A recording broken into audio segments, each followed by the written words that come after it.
2019-20 ಯಲ್ಲಾಪುರದಲ್ಲಿ ಆಯೋಜನೆ ಮಾಡ್ತಾ ಇತ್ತು. ಅದೇ ರೀತಿ ಈ ವರ್ಷ ಪ್ರತಿಬಿಂಬ ಕಾರ್ಯಕ್ರಮವನ್ನು ಮೇ 23ನೇ ತಾರೀಕು ಕಾರ್ಮಿಕ ಭವನದಲ್ಲಿ ಹಮ್ಮಿಕೊಂಡಿದ್ದೇವೆ.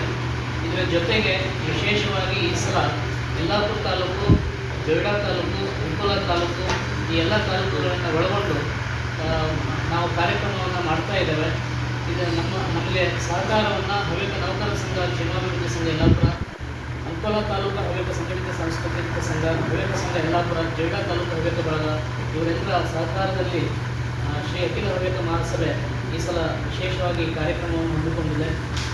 ಸಂಸ್ಕಾರೋತ್ಸವ ಒಂದು ಕಾರ್ಯಕ್ರಮವನ್ನು ವಿಭಿನ್ನವಾಗಿ ಕಳೆದ 2 ವರ್ಷದಿಂದ ಸೆಕ್ಸಿಯಲ್ಲಿ ಆಯೋಜನೆ ಮಾಡ್ತಾ ಇದ್ವಿ. ಶಿಕ್ಷಕರ ಮತ್ತು ವೈದಿಕರ ನೇತೃತ್ವದಲ್ಲಿ ಸೆಕ್ಸಿಯಲ್ಲಿ ಆಯೋಜನೆ ಮಾಡಿದ್ವಿ. ಅದು ಸಕ್ಸಸ್ ಆಗಿತ್ತು.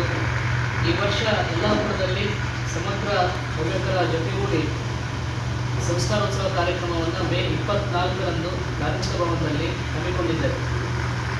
ಈ ಕಾರ್ಯಕ್ರಮದಲ್ಲಿ ವಯೋಮಿತಿಯನ್ನು ನಿಗದಿಪಡಿಸಿ ಕಾರ್ಯಕ್ರಮವನ್ನು ಹಮ್ಮಿಕೊಂಡಿದ್ದೇವೆ. 6 ವರ್ಷದ ಒಳಗಿರುವ ಮಕ್ಕಳಿಗೆ ಶ್ಲೋಕ ಪಠಣ, ಛದ್ಮವೇಷ, ಬಣ್ಣ ತುಂಬುವುದು. ವಯೋಮಿತಿ 7ರಿಂದ 12 ವರ್ಷ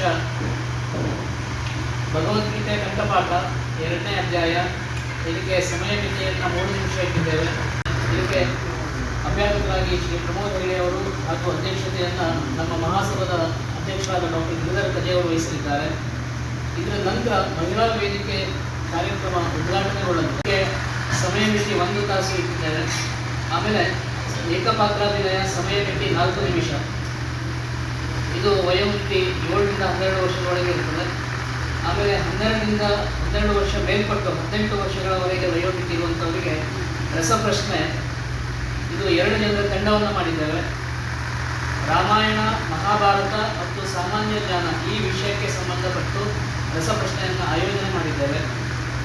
ಆಶುಭಾಷಣ ಸ್ಪರ್ಧೆಯನ್ನು ಇಟ್ಟಿದ್ದೇವೆ. ಇದಕ್ಕೆ ಸಮಯ ಮಿತಿ 3 ನಿಮಿಷವನ್ನು ಇಟ್ಟಿದ್ದೇವೆ. ಅದನ್ನು ಸಹಿತ ಆ ದಿವಸ ವೇದಿಕೆ ಉದ್ಘಾಟನೆ ಆಗ್ತಾ ಇದೆ. ಅದರ ನಂತರದಲ್ಲಿ ಶಿಕ್ಷಕರಿಂದ ಚಿಂತನ ಮಂಥನ ಹೇಳುವ ಒಂದು ವಿಷಯ ಇದು ಕಾರ್ಯಕ್ರಮ. ಇದು ಶಿಕ್ಷಣದಿಂದ ಮಾತ್ರ ಸಂಸ್ಕಾರ ಜಾಗೃತಿ ಹೇಳುವ ವಿಷಯದ ಮೇಲೆ ಶಿಕ್ಷಕರಿಂದ ಒಂದು ಚರ್ಚೆ. ಇದಕ್ಕೆ ಎಂ ಎನ್ ಹೆಗಡೆ ಮಳವಳ್ಳಿಯವರು ಅಧ್ಯಕ್ಷತೆಯನ್ನು ವಹಿಸಲಿದ್ದಾರೆ.